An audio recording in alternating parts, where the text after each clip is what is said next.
Now on BBC One, the BBC News at 10 with Fiona Bruce. Storm Emma meets the beast from the east and wreaks chaos across the UK. At least 3,500 drivers were stranded on the M62 across the Pennines. Some managed to get to shelter. We landed in Manchester Airport about 2 o'clock yesterday, and we've been, trying to get home since then. Just going round in circles around M62. Trains grind to a halt. Frustrated passengers take matters into their own hands. Medical staff make heroic efforts to get to work, walking 10 miles through the snow there and back. And after the snow, flooding hits parts of the southwest.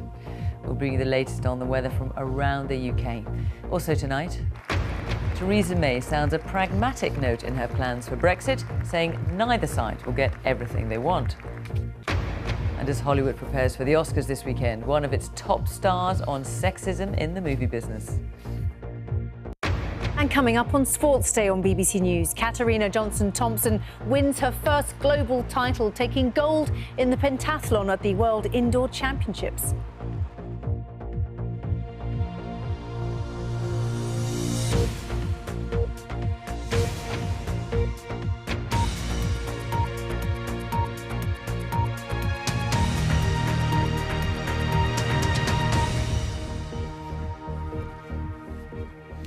Good evening. Storm Emma has collided with the beast from the east, resulting in disruption across much of Britain. Heavy snow is causing crashes, closing schools, stranding rail and air passengers, as well as motorists.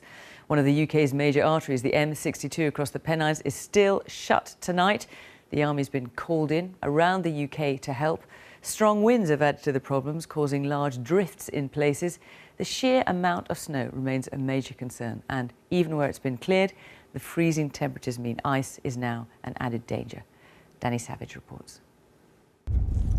For the last 24 hours, the M62 between West Yorkshire and Manchester has been a disaster zone. Multiple pile-ups litter the carriageway. One driver filmed this early today. Dozens of vehicles written off. More than 3,500 motorists were stranded on this road overnight. Most had been moved by this morning, but hundreds were taken to emergency shelters. We landed in Manchester Airport about 2 o'clock yesterday, and we've been, trying to get home since then. The main route from the M3 to the southwest of England, the A303, also ground to a halt, with drivers defeated by a combination of heavy snow and steep hills. Trying to get to an old people's home to get the heating on. And I've been stuck out here since 3 o'clock this afternoon. There was some respite at this local petrol station that helped people through the night.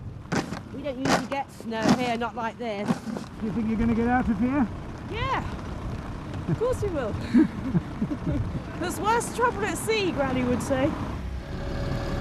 Snowplows tried their best, but made little progress because of the trapped vehicles. From Yorkshire to the Scottish border, nearly every route linking east and west was closed. Somewhere under here is the A66 in Cumbria. Even the gritters aren't venturing out this far. This should normally be a busy dual carriageway over the Pennines, but it's been shut for days. It probably won't open for days yet, and it's all because of these gale force winds just blowing the snow constantly across the carriageway. Police are patrolling the roads to discourage people from ignoring the closures. These conditions are some of the worst I've seen for many years. This A66 is always one that's a problem area, but as you can see today, this is particularly bad, and trying to get this open is impossible at the moment. In Hampshire, the 1705 Waterloo to Weymouth train last night unintentionally turned into a sleeper service. Passengers were stuck on board for 13 hours as the train lost power. The heating then failed in the freezing conditions. They managed to restore power, so we had lights, but we had no heating, and things like the buffet car had run out of food and drink earlier on in the evening, so it was a pretty cold night. In Shropshire, huge snowdrifts block country roads as an army of farmers set out across Britain to try and clear them. Neighbouring Worcestershire also saw several inches of snow.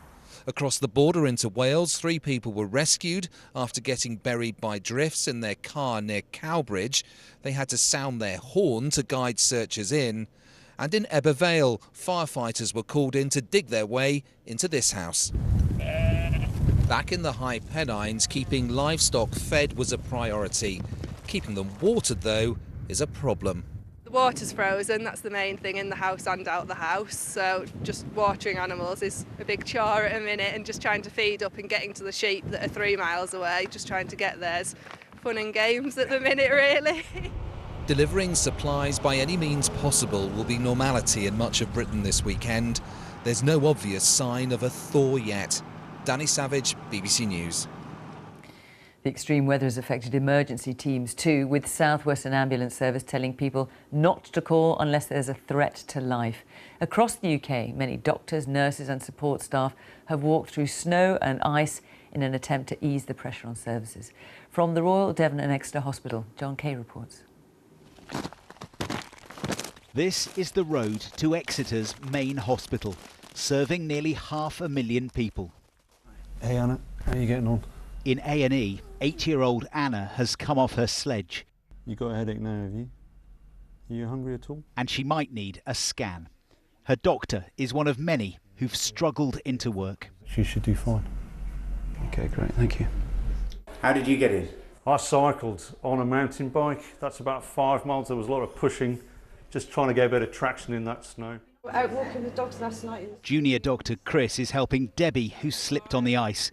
Wait till you hear about his journey to work. I walked about 10 miles from Exmouth into hospital.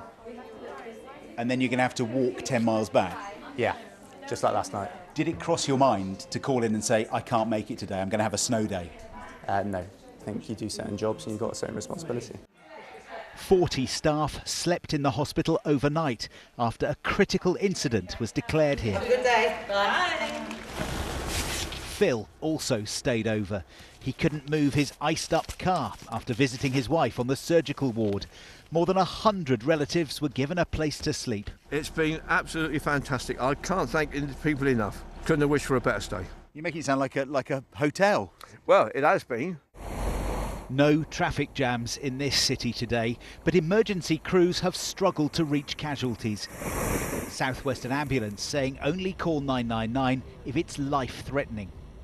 Among the walking wounded, plenty of breaks, sprains and cuts, most of them weather-related. Yeah, the worst one is just here. Pete fell in the snow. It could have been much worse, and there are other people in here who've had a lot more serious accidents than I have. After a tough winter and an exhausting 48 hours, there are more weather challenges to come. You're local, aren't you? So you'll get home. The hospital's chief nurse now has to find extra staff for the next few days. We are calling out now for registered nurses in particular. If they are able to get here, could they come, particularly this weekend, so that we can get through the weekend. She's absolutely fine. Back in casualty, Anna's making progress after her sledging accident. Her dad is a local farmer, and tonight he'll be clearing roads with his tractor so the hospital can keep running. Well, John Kay filmed that report earlier today in Exeter. He's a glutton for punishment because he's now moved on to Dawlish on the South Devon coast, where there's flooding just to add to the problems. John, it looks pretty grim there. It is, Fiona. Good evening. Yeah, almost every train operator in the country's been affected by the weather in some way today. But here at Dawlish, which is where the train line runs right next to the sea, it's particularly bad. At the moment, no trains can come through here because of flooding that we had earlier caused by Storm Emma. So that means effectively the far southwest of England is cut off from the rest of the rail network. Now, it's nowhere near as bad as it was 4 years ago during the floods, when you might remember the train line was left hanging in mid-air here. This time it should be fixed, we're told, within about 36 hours. Fingers crossed. But this incident is a reminder of just how vulnerable this stretch of track is, and it comes in the very week when politicians have been debating what to do about the long-term resilience, the long-term future of this infrastructure. Tonight, in the short term, I can tell you that temperatures are rising a little bit here in South Devon. The ice and snow seem to be melting, thawing very quickly. So people who live around here are looking at the flood alerts now, not just at the high tides for tomorrow morning. Fiona. John in Dawlish, thank you. Well, there was trouble on the trains this evening in South London after delayed and frustrated passengers started jumping onto the tracks. Come on. Oops, there we are. Nice and smooth. So you can see People stuck on a train near Lewisham forced open the doors and began walking down the railway line. The police were called. Operator South Eastern warned they can't run the trains while people were near the tracks. In Scotland, the worst of the weather may be over, but days of appalling conditions is having an impact on farmers and food supply. Our Scotland correspondent Lorna Gordon reports from Kilbarchan. The rolling hills of Renfrewshire, pretty, but the conditions make it challenging. The best way to reach this farm, by foot. They're doing their best to get the milk out, but they've had just one tanker in and don't expect another. You see the snowdrifts coming down the road yourself. It's up above my shoulders a bit. We can't get the milk vans out, we can't get the milk tankers in, we can't get feed stuff in. We just don't know where to turn. The cows here produce about 2,000 litres of milk every day. And this farm isn't alone in facing big challenges in getting its milk to the shops. It's thought a significant number of farmers here in Scotland are now having to dispose of their milk. In local shops, some essentials are in short supply. I came with my studs on all the way down the road to get milk, and there was no milk. There's no milk anywhere. We've come back for a second load where we figured best get two while there's some here, and apparently there's not much left anyway, so we did the right thing. The empty shelves seen in some stores elsewhere too.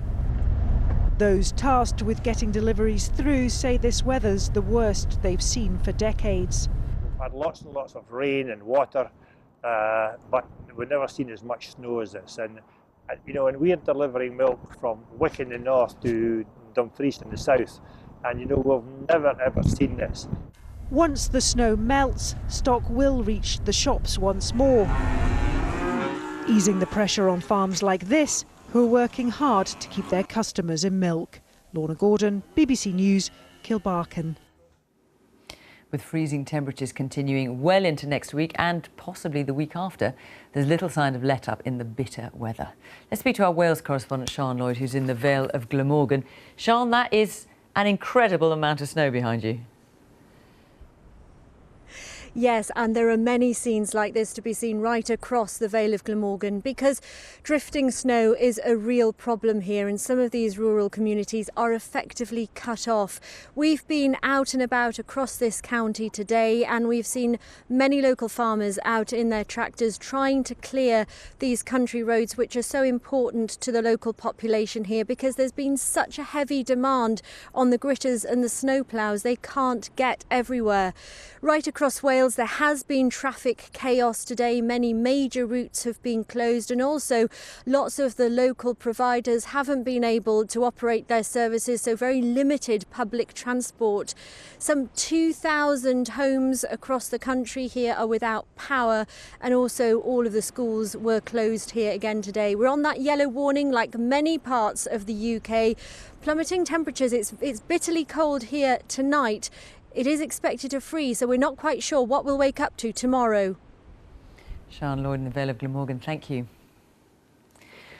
Other news now, and Theresa May has outlined her vision of Britain's future relationship with the European Union. She warned that both sides would have to accept hard facts and that no one would get everything they want. She said the UK would have to pay money into some EU agencies to maintain access to them, and she repeated her commitment that Britain would not be part of the EU's single market or customs union. Our political editor Laura Koonsberg was watching the speech. Roll up, roll up. A hot ticket for a certain kind of audience. Looking forward to the speech. Ministers and diplomats arriving for a speech. Can you unite the party, sir? That will affect us all. Oh, and it matters to her survival too. With controversy never far away. The first message, no more promises that after Brexit we can have it all. To trade just as we do now or be completely free from the European courts. I want to be straight with people because the reality is that we all need to face up to some hard facts. We're leaving the single market. Life is going to be different. In certain ways, our access to each other's markets will be less than it is now. The second hard fact is that even after we have left the jurisdiction of the European Court of Justice, EU law and the decisions of the ECJ will continue to affect us. Out of the single market and the customs union, she confirmed. Yet no new answer to one of the hardest parts. We don't want to go back to a hard border in Ireland.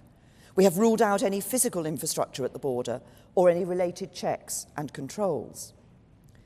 But it's not good enough to say we won't introduce a hard border. If the EU forces Ireland to do it, that's down to them. We chose to leave, and we have a responsibility to help find a solution. But we can't do it on our own. It is for all of us to work together. More details on how she wants much of the economy to stay close to the EU, but the Prime Minister wants the right to pick and choose when and how. The Commission has suggested that the only option available to the UK is an off-the-shelf model. We both need to face the fact that this is a negotiation, and neither of us can have exactly what we want. The fact is that every free trade agreement has varying market access depending on the respective interests of the countries involved. If this is cherry-picking, then every trade arrangement is cherry-picking. Last, an answer to claims her plans are too vague and unreal. We know what we want. We understand your principles. We have a shared interest in getting this right. So let's get on with it. Thank you. Do you accept now that we can't have it all as we leave? And secondly, you've outlined today you want to pick and mix, even though the EU has repeatedly rejected that approach. What is it, do you think, you can say to your EU leaders that will actually change their minds? I'm confident that as we come and sit down together, we will be able to show that mutual interest and mutual benefit from the proposals that I've put forward. After weeks of internal Tory wrangling, the Prime Minister has made gathered Tory grandees content. This is about finding a way through that will work for everybody. Why have you spent so long saying we can have everything? You said we could have the exact same benefits today. I said that's the aspiration, to get the exact same benefits. The point we're aiming at here, and one thing the Prime Minister said very, very clearly, is that we want to have a complete tariff-free arrangement. That's very good. We want to have mutual recognition. All of those things, not just in our interest, they're in Europe's interest, and that's why we'll get them. What happens if the European Union says no to all of this? The invitation that was made through the speech that the Prime Minister made was to apply a cool head to some very important mutual problems but also opportunities. An outbreak of Tory unity? The Foreign Secretary was grounded by snow but gave a thumbs up, and Brexiteers and Remainers followed suit for now. Hello, Governor, can I just ask for a very quick word? Were you happy with what you heard? Others, like the Bank of England Governor, less keen to give their verdict. The opposition unimpressed. I think will be judged as yet more confusion on the road to complications. What we need is a set of objectives which means that we can protect jobs in this country. Number 10's pressed its case with some more detail and more realism than before. That could make a difference to the next steps of this lengthy tangle. But there are plenty of audiences making demands of Theresa May, who will still demand yet more. Laura Kunsberg, BBC News. Well, with a year to go until Britain leaves the EU, how do voters feel the government's getting on? Our Deputy Political Editor John Pienaar has been to Reading to gauge feelings there. Brexit is a complete mess. Not quick enough, not doing enough. Did you really think it was going to be simple and quick and easy? I know people may have said it would be. Did you think it would be? I thought it would be. I didn't think it would take 2 years to come out of it. Why should we have to give them all these money back? We've paid for it over the years. I'm sure we paid more than most. Yeah. You think just walk? Yeah, definitely, yeah. I think we're just a silly government, to be honest with you. I mean, how many kids have you got? These are your kids, right? Yeah, we've got 8 kids. You've got 8 kids? Yep. Congratulations. Are you worried about their future? Or optimistic? Slightly on the fence. I don't see how the economy is going to get any better by leaving. I think it can really only get worse. I think the question mark's how much worse And at the moment, I don't really have a clue because they haven't set out a clear picture and they haven't done all the tests to decide how good or bad it will be. Yeah. Theresa May? She's not doing too bad a job. She's just between a rock and a hard place with what she's got to work with. My vision for the future economic partnership between the United Kingdom and the European Union. I feel people have been a bit hard on her because she's been given probably the worst possible situation. Yeah. Fiona, what about you? Do you want to cut the Prime Minister some slack on this? Or? Yeah, I mean, I think she gets a sort of a worse rap than... It's very easy to kind of scapegoat her, and I do feel bad for her in that sense. I feel she has done an awful lot of sort of flip-flopping. She really needs to sort of maybe pick a direction and go with it. Greater steps need to be made to re-establish the country's opinion on this. There's a lot of people that have changed their minds since the last Brexit referendum. Maybe doing another referendum would be a good idea at the very least, just to re-establish where we are, prove maybe that the government is on the right path, or show the government that they aren't. In the end, can it work? It has to, or else we're in a lot of trouble. So Theresa May, her mission today to see Britain more united after Brexit, can that be done? I mean, Brexit has separated our country, and I think it could make it worse, and it's very sad to see. But I just think we've got to live with it and move on. We've got to stick together. Here's hoping. Cheers. Yeah, thanks. John Pienaar, BBC News, Reading. Let's speak to our Europe editor, Katya Adler, who's in Brussels. So, Katya, how did Theresa May's speech go down there?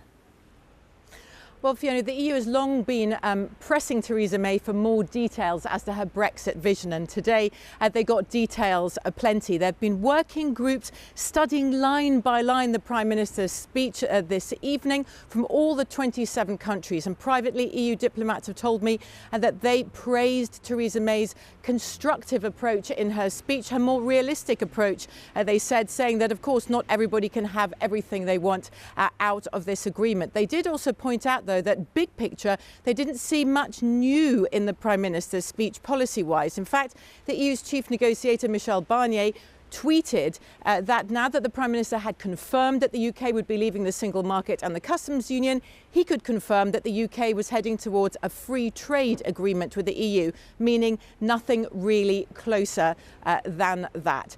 So the EU is still digesting what the Prime Minister said, and apart from those who said they regretted that she didn't come to any concrete proposal as to how to solve the Irish problem, another EU diplomat said to me this evening that they were looking for clues as to what might become future UK policy at negotiations. The very same happened, he said, after the last Brexit speech the Prime Minister made back in autumn.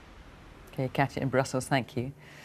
And Laura Koonsberg's joined me here in the studio. So, Laura, was Mrs May's speech enough to placate both the Leave and Remain camps in her own party? Well, I think for now, tonight, yes. That doesn't mean they'll swallow the compromises she says they will have to make in the longer term.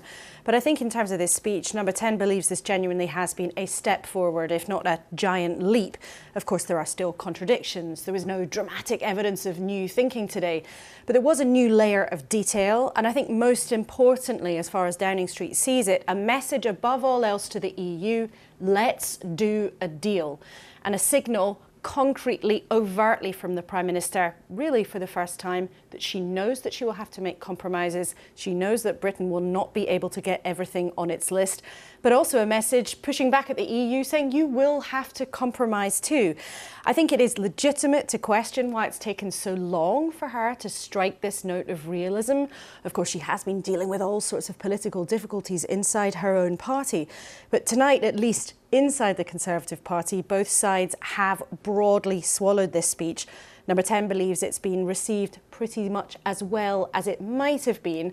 And rather, perhaps, than Brexiteers and Remainers, they're hoping maybe for pragmateers, people who are now willing to be realistic, to be pragmatic. But of course, this will all be tested at a very important summit 3 weeks tonight, when Great Britain is very keen at that point to be able to show real progress. OK, we shall see. Laura, thank you. In Syria, the UN says 24 hospitals and clinics are now known to have been hit in the Syrian military's bombardment of a rebel-held area near Damascus. It says a high number of civilians are being killed and injured every day in eastern Ghouta, despite the UN calling for a ceasefire nearly a week ago. Our Middle East editor, Jeremy Byrne, is in Damascus tonight. So, Jeremy, is this a ceasefire in name only? There's no ceasefire at the moment. The UN resolution exists on paper, but it doesn't exist on reality. President Putin of Russia, his so-called humanitarian pause has today, I think, quietened things down in the morning, but it started up again. After that, I saw warplanes bombing targets in eastern Ghouta. You know, the thing about the war here in Syria, not just the one in eastern Ghouta as well, is that at the end of last year, people were hoping that maybe it was winding down, but I think the evidence of this year is that it's changed shape, but it's escalated. UNICEF, the Children's Fund of the United Nations, have said that something like 1,000 children this year have either been killed by the war or seriously injured. So while the level of rhetoric condemning what's happening here has once again ticked up, as a matter of fact, once again, international diplomacy, those who want to stop the war, has failed once again. Jeremy in Damascus, thank you. A 21-year-old man who tried to kill a woman because she was wearing a hijab has been found guilty of attempted murder.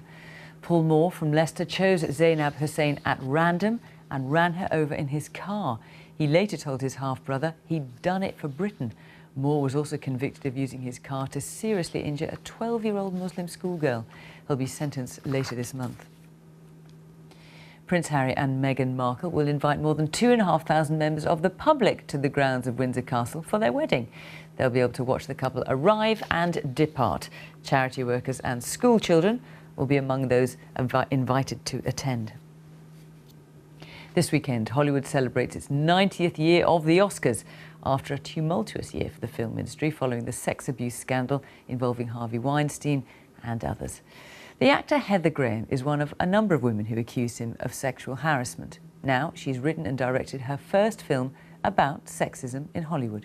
She spoke to our arts editor, Will Gompertz. Why are we sitting around talking about how sad our lives are? We should be talking about how great we are. Half Magic is a rom-com in which three women decide to start asserting themselves, to take a stand against the men who are undermining them. I'm so relieved that you find me attractive, but when can Linda read the script that we wrote? Heather Graham plays a junior film executive whose career is being frustrated by a mean, sexist boss. Your boobs are too big. Whose interest is focused on her body, not her mind. I wrote this movie because years before that I worked on developing movies that I wanted to get made, women's stories that I wanted to act in and produce, and I couldn't get them made. So this movie was my reaction to that. Why couldn't you get them made? People would say that I wasn't a big enough star, that no one cares about women's stories, that women's movies don't make money. They would say, if you want to get a movie made, write about a man. Let's make a pact to be with good guys only. Guys who treat us great, like we deserve. If you think about how many levels that a woman has to get through to get a movie made and seen, you have to go through so many levels of male-dominated businesses. Yeah.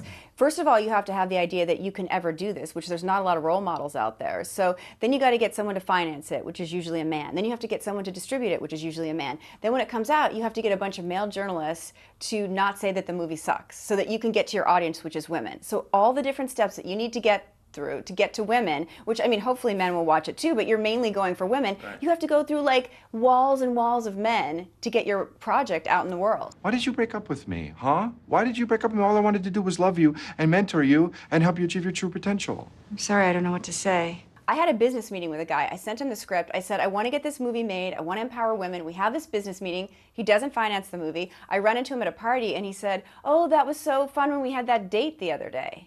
The lunch meeting where I asked him to finance my movie. I said, that wasn't a date, that was a business meeting. How long ago was this? This was like 2 years ago. And do you think if that happened today, it would be different? I think today men are starting to think about their behavior and they're starting to question if, you know, how they should treat women in the workplace, which is a good thing. There is definitely a change of tone here in Hollywood. I suppose the question is, will that be reflected at the Academy Awards, which take place just over there in the Dolby Theatre in a little over 48 hours' time? Will, for example, Rachel Morrison be the first female cinematographer to win that Oscar? Will Greta Gerwig be just the second female director to win the Best Director Oscar? And will Frances McDormand, as many people think, win the Best Actress Oscar for her portrayal of Mildred Hayes in 3 Billboards Outside Ebbing, Missouri? which captured sort of the angry female point of view, which many feel is the essence of the Time's Up movement. Will Gompertz in Hollywood, thank you. Let's return to our main story now, and the snow that's brought chaos to much of the UK. Amid the misery this week for many, stuck in cars, on trains, struggling into work, there have also been stories of great heroism and of those who've gone out of their way to come to the aid of others. Sarah Campbell reports. An out-of-control car ends up on the wrong side of this Edinburgh road. A collision seems inevitable. That it didn't happen is thanks to the quick reactions of the bus driver. To me, it looks worse on the video than I felt at the time. I did get a fright, but I managed to avoid it, luckily. And then I just really got on with my job after that, and I totally forgot all about it until I got home and my husband asked me if I'd seen this video. He didn't know it was me that was driving. Born in Balgeddy, Fife. Despite the village being all but cut off, midwives made it to the mum to help with the delivery, and local farmers cleared the roads to get both mum and baby safely to hospital. And stranded drivers on the A1 in Northumberland were treated to cream cakes and muffins, handed out by a fellow motorist who happened to be a delivery driver for Greggs. In Birmingham, this businessman paid for 12 hotel rooms, which he then offered to homeless people. You can't expect people to be out in that. It's life-threatening, really, so I just thought for the sake of £15, £20, we'd get a few people off the streets. And stuck in Skegness without an event to go to, the BBC's concert orchestra offered their services as a wedding gift to fellow hotel guests on their big day. When they started, it sort of took your breath away, didn't it? Very unexpected. Amid the freezing temperatures, the warmth of human kindness has resonated. Sarah Campbell, BBC News. Some great stories there. That's it now on BBC One. It's time for the news where you are. Good night.